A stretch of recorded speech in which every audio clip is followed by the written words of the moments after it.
ಅನಧಿಕೃತ ಸ್ವತ್ತನ್ನು ಬಿ ಖಾತೆ ಮಾಡಿಸಿಕೊಳ್ಳಲು ಸುವರ್ಣಾವಕಾಶ. ಪಟ್ಟಣ ಪಂಚಾಯಿತಿ ಅಧ್ಯಕ್ಷೆ ಸ್ವಪ್ನ ನಟೇಶ್ ಹೇಳಿಕೆ.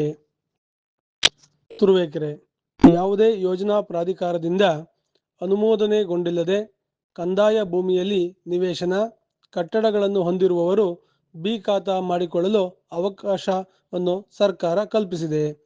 ಬಿ ಖಾತಾ ಪಡೆಯಲು ಕಟ್ಟಕಡೆಯ ಅವಕಾಶವಾಗಿದ್ದು, ನಿಯಮ ಬಾಹಿರವಾಗಿ ಕಟ್ಟಡ ಹೊಂದಿರುವವರು ಕೂಡಲೇ ಪಟ್ಟಣ ಪಂಚಾಯಿತಿಯಲ್ಲಿ ಸಂಬಂಧಪಟ್ಟ ದಾಖಲೆಗಳನ್ನು ಸಲ್ಲಿಸಿ ಬಿ ಖಾತಾ ಪಡೆಯಬೇಕೆಂದು ಪಟ್ಟಣ ಪಂಚಾಯಿತಿ ಅಧ್ಯಕ್ಷೆ ಸ್ವಪ್ನ ನಟೇಶ್ ತಿಳಿಸಿದರು. ಎಲ್ಲರಿಗೂ ನಮಸ್ಕಾರ. ಮಾನ್ಯ ಸರ್ಕಾರ ಏನು ಆದೇಶ ಕೊಟ್ಟಿದೆ, ಈ ಖಾತೆ ಮತ್ತು ಎ ಖಾತೆ ಅಂತ ಹೇಳ್ಬಿಟ್ಟು ಅಂದರೆ ಈ ಖಾತೆ ಬಿ ಖಾತೆ ಅಂತ ಅಂದ್ಬಿಟ್ಟು ಆದೇಶ ಕೊಟ್ಟಿದೆ ನಮಗೆ. ಅಂದರೆ ಯಾವುದು ಖಾತೆ ಆಗಿರಲಿಲ್ಲ ಅವುಗಳಿಗೆ ಒಂದು ಮೇ 10ರವರೆಗೂ ನಮಗೆ ಟೈಮ್ ಇದೆ ಬಿ ಖಾತೆ ಮಾಡಿಸ್ಕೊಳ್ಳೋಕ್ಕೆ. ಮೊದಲೆಲ್ಲ ನಾವು ಖಾತೆ ಆಗ್ತಿದ್ದನ್ನು ಅನಧಿಕೃತ ಅಂತ ಹೇಳ್ಬಿಟ್ಟು ಬರ್ತಿತ್ತು, ಅದು ರಿಜಿಸ್ಟರ್ ಆಗ್ತಿರ್ಲಿಲ್ಲ. ಇವಾಗ ಅದನ್ನು ಬಿ ಖಾತೆ ಅಂತ ಬರುತ್ತೆ ನಮಗೆ, ಅದು ರಿಜಿಸ್ಟರ್ ಆಫೀಸಲ್ಲಿ ರಿಜಿಸ್ಟ್ರೇಷನ್ಗೂ ಆಗುತ್ತೆ. ಅದಕ್ಕೋಸ್ಕರ ನಮ್ಮ ಪಟ್ಟಣ ಪಂಚಾಯತಿಲಿ 2 ಕೌಂಟ್ರು ಹೊಸದಾಗಿ ಇದು ಮಾಡಿದ್ದೀವಿ. ಅದರಲ್ಲಿ ಒಂದು ಕೌಂಟ್ರಲ್ಲಿ ಒಬ್ಬರು ಬಿಲ್ ಕಲೆಕ್ಟರ್ ಇರ್ತಾರೆ, ಮತ್ತು ಒಬ್ಬರು ಡಾಟಾ ಎಂಟ್ರಿ ಇರ್ತಾರೆ, ಒಬ್ಬರು ಅಪ್ಲಿಕೇಶನ್ ಬರ್ದುಕೊಡೋಕ್ಕೆ ಒಬ್ಬರು ಡಿ ಗ್ರೂಪ್ನವ್ರು ಇಟ್ಟಿರ್ತೀವಿ. ದಯಮಾಡಿ ನಮ್ಮ ತುರುವೇಕೆರೆ ಜನತೆ ಸದುಪಯೋಗ ಪಡಿಸ್ಕೋಬೇಕು. ಯಾವುದೇ ಖಾತೆ ಆಗಿಲ್ಲ ಅದನ್ನು ಸಂಬಂಧಪಟ್ಟ ದಾಖಲೆಗಳು ನಮ್ಮ ಆಫೀಸಲ್ಲಿ ಸಿಗುತ್ತೆ, ಚೀಫ್ ಆಫೀಸರ್ ಹೇಳ್ತಾರೆ, ಅದನ್ನೆಲ್ಲ ತಂದು ಬಿ ಖಾತೆ ಮಾಡಿಸ್ಕೋಬೇಕಾಗಿ ವಿನಂತಿಸ್ತಾರೆ. ಪಟ್ಟಣ ಪಂಚಾಯಿತಿ ಮುಖ್ಯ ಅಧಿಕಾರಿ ಶ್ರೀನಾಥ್ ಬಾಬು ಮಾತನಾಡಿ, ಪಟ್ಟಣ ಪಂಚಾಯಿತಿಯಲ್ಲಿ ಎ ಖಾತೆ ಮಾತ್ರ ನೀಡಲಾಗುತ್ತಿತ್ತು. ಈಗ ಸರ್ಕಾರದ ಆದೇಶದಂತೆ ಬಿ ಖಾತೆಯನ್ನು ಸಹ ನೀಡಲಾಗುತ್ತಿದೆ. ಪಟ್ಟಣ ವ್ಯಾಪ್ತಿಯಲ್ಲಿ ಸುಮಾರು 8,900ಕ್ಕೂ ಅಧಿಕ ಖಾತೆಗಳಿದ್ದವು. ಗ್ರಾಮ ಠಾಣ ಭೂ ಪರಿವರ್ತನೆಯಾಗಿ ನಗರ ಮತ್ತು ಗ್ರಾಮಾಂತರ ಯೋಜನಾ ಪ್ರಾಧಿಕಾರದಿಂದ ಅನುಮತಿ ಪಡೆದ ಸ್ವತ್ತುಗಳು, ಆಶ್ರಯ ಯೋಜನೆಯಲ್ಲಿ ಪಡೆದ ನಿವೇಶನ ಹಾಗೂ ಪಟ್ಟಣ ಪಂಚಾಯಿತಿಯಲ್ಲಿ ಹರಾಜಿನಲ್ಲಿ ಪಡೆದ ಆಸ್ತಿಗಳು ಮಾತ್ರ ಎ ಖಾತಾ ವ್ಯಾಪ್ತಿಗೆ ಒಳಪಟ್ಟಿವೆ. ಭೂ ಪರಿವರ್ತನೆಯಾಗಿ ಯಾವುದೇ ಯೋಜನಾ ಪ್ರಾಧಿಕಾರದಿಂದ ಅನುಮೋದನೆಗೊಂಡಿಲ್ಲದ ನಿವೇಶನ, ಕಟ್ಟಡಗಳು ಪಟ್ಟಣದಲ್ಲಿ ಸಾಕಷ್ಟಿದ್ದರೂ ಅವುಗಳಿಗೆ ಈ ಖಾತಾ ನೀಡುತ್ತಿರಲಿಲ್ಲ. ಈಗ ಸರ್ಕಾರ ಆದೇಶ ಮಾಡಿದ್ದು, ಆದೇಶದನ್ವಯ ಬಿ ಖಾತಾ ನೀಡಲಿದ್ದೇವೆ. ಸಾರ್ವಜನಿಕರು ಕೂಡಲೇ ಸರ್ಕಾರ ನೀಡಿರುವ ಅವಕಾಶ ಸದುಪಯೋಗಿಸಿಕೊಂಡು ಕಡ್ಡಾಯವಾಗಿ ಸ್ವತ್ತನ್ನು ಖಾತೆ ಮಾಡಿಸಿಕೊಳ್ಳಬೇಕು ಎಂದರು. ಮುಂದಿನ 3 ತಿಂಗಳೊಳಗೆ ಪಟ್ಟಣದಲ್ಲಿರುವ ಎಲ್ಲಾ ಆಸ್ತಿಗಳು, ಸ್ವತ್ತುಗಳು ಡಿಜಿಟಲೀಕರಣವಾಗಬೇಕಿದೆ. ಡಿಜಿಟಲ್ ಇ ಖಾತಾ ಪ್ರತಿ ಇಲ್ಲದೆ ಸಬ್ ರಿಜಿಸ್ಟ್ರಾರ್ ಕಚೇರಿಯಲ್ಲಿ ನೋಂದಣಿಯಾಗಲಿ, ಆಸ್ತಿ ವಿಭಾಗವಾಗಲಿ, ಕ್ರಯವಾಗಲಿ, ದಾನವಾಗಲಿ ಯಾವುದೇ ಪ್ರಕ್ರಿಯೆಗಳನ್ನು ನಡೆಸಲು ಸಾಧ್ಯವಾಗುವುದಿಲ್ಲ. ಈ ನಿಟ್ಟಿನಲ್ಲಿ ಸರ್ಕಾರ ನಿಗದಿಪಡಿಸಿರುವ ಅಂತಿಮ ದಿನಾಂಕವಾದ 2025ರ ಮೇ 10ರೊಳಗೆ ಎಲ್ಲ ಆಸ್ತಿಗಳು ಎ ಖಾತಾ ಅಥವಾ ಬಿ ಖಾತಾ ಆಗಿ ಡಿಜಿಟಲೀಕರಣವಾಗಬೇಕಿದೆ. ಡಿಜಿಟಲ್ ಪ್ರತಿ ಹೊರತುಪಡಿಸಿ ಕೈ ಬರಹದ ಪ್ರತಿಗಾಗಲಿ, ಅಟೆಸ್ಟ್ ಮಾಡಿಕೊಟ್ಟ ಪ್ರತಿಗಾಗಲಿ ಯಾವುದೇ ಪ್ರಯೋಜನಕ್ಕೆ ಬರುವುದಿಲ್ಲ ಎಂಬುದನ್ನು ನಾಗರಿಕರು ಮನಗಾಣಬೇಕಿದೆ. ಹೆಚ್ಚಿನ ವಿವರಗಳಿಗೆ ಸ್ಥಳೀಯ ಪಟ್ಟಣ ಪಂಚಾಯಿತಿಯನ್ನು ಸಂಪರ್ಕಿಸಬೇಕೆಂದು ಕೋರಿದರು.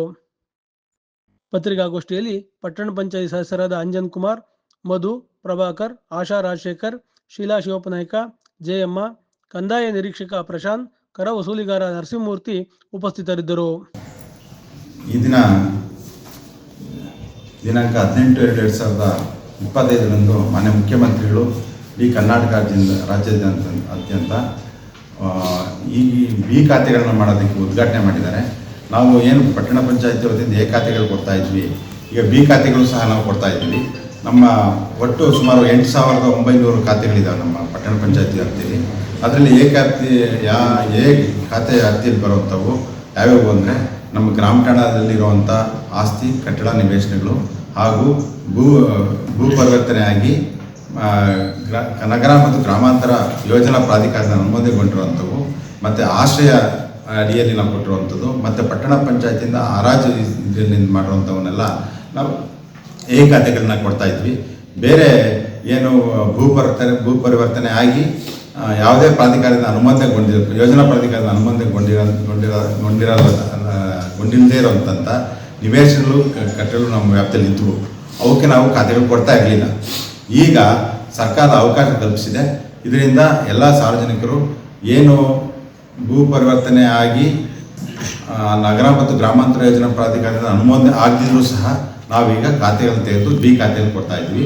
ಮತ್ತು ಇತರೆ ಆ ಯೋಜನಾ ಪ್ರಾಧಿಕಾರ ಹೊರತುಪಡಿಸಿ ಬೇರೆ ಎಲ್ಲೇ ಅನುಮೋದನೆ ಆಗಿದ್ರು ಸಹ ಆ ಬಿ ಖಾತೆ ಬರುತ್ತೆ.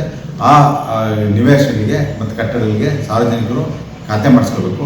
ಇದು ಈ ಡಿಜಿಟಲೀಕರಣ ಇನ್ನು 3 ತಿಂಗಳೊಳಗೆ ಪಟ್ಟಣದಲ್ಲಿರುವಂಥ ಎಲ್ಲ ಆಸ್ತಿಗಳು ಸಹ ಡಿಜಿಟಲೀಕರಣ ಆಗಬೇಕು.